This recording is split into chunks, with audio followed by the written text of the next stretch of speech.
사랑에 대한 글은 넘쳐납니다. 서점에 가면 사랑을 다룬 책들이 한 칸을 가득 채우고 유튜브를 켜면 사랑에 관한 영상이 수백만 조회수를 기록합니다. 그런데 이상하게도 우리는 여전히 사랑이 무엇인지 모릅니다. 아니, 정확히는 이렇게 말해야 할 것 같습니다.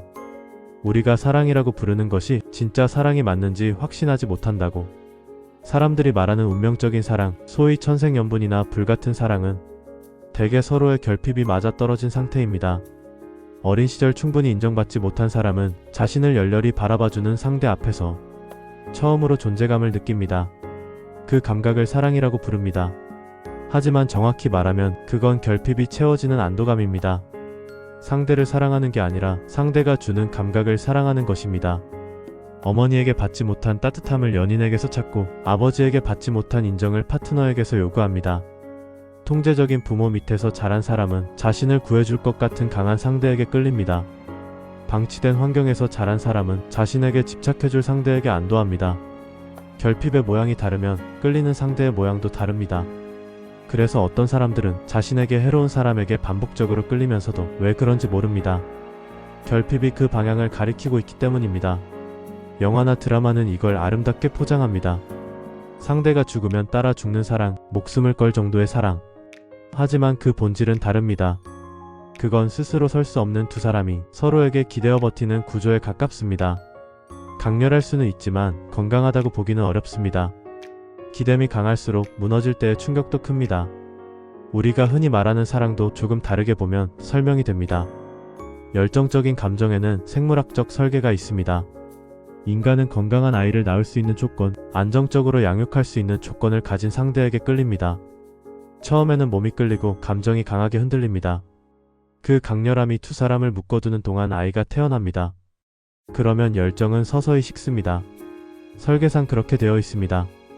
열정의 에너지와 양육의 에너지는 동시에 최대치로 유지될 수 없습니다.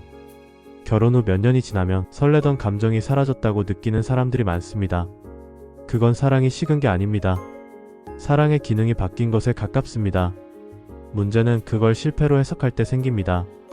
각자가 스스로를 지탱할 수 있는 사람이라면 열정이 식어도 관계는 유지됩니다. 서로에게 바라는 것이 적기 때문입니다. 상대가 오늘 피곤해서 말이 없어도 불안하지 않습니다. 상대가 나보다 친구들과 더 즐거운 시간을 보내도 위협이 되지 않습니다. 자신이 채워져 있으니 상대의 상태가 나의 상태를 결정하지 않습니다. 하지만 서로 의존적인 관계라면 다릅니다. 자기의 부족함을 상대가 채워주기를 기대합니다. 열정이 있을 때는 가능합니다. 감정이 강하니까. 하지만 열정이 사라지면 더 이상 채워줄 수 없습니다. 그때부터 균열이 시작됩니다. 상대는 점점 부족해 보이고 나는 점점 공허해집니다.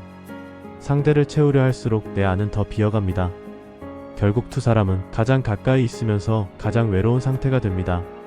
이 외로움을 상대 탓으로 돌리면 갈등이 되고 자기 탓으로 돌리면 자괴감이 됩니다. 어느 쪽이든 관계는 소진됩니다.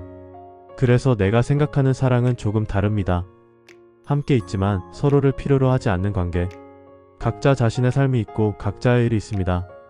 같이 자전거를 타고 같이 밥을 먹고 같은 공간에서 책을 읽지만 그 시간이 의무가 아니라 선택인 관계. 자립한 사람은 상대에게 의미를 요구하지 않습니다. 그래서 함께 있는 시간이 가벼워집니다. 자전거를 같이 타는 것이 사랑의 증거일 필요가 없습니다. 그냥 오늘 같은 방향이었을 뿐입니다. 그 가벼움이 오래갑니다.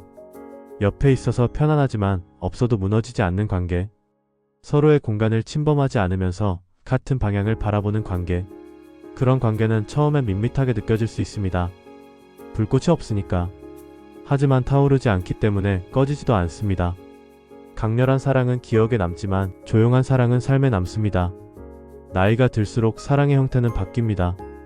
강렬한 감정보다 조용한 안정이 남습니다. 그때 남아있는 관계가 아마 더 진짜에 가까울 것입니다. 사랑은 서로를 채워주는 것이 아닙니다. 채우지 않아도 무너지지 않는 두 사람이 같은 시간 안에 머무는 것. 그게 사랑의 완성형에 가장 가깝습니다.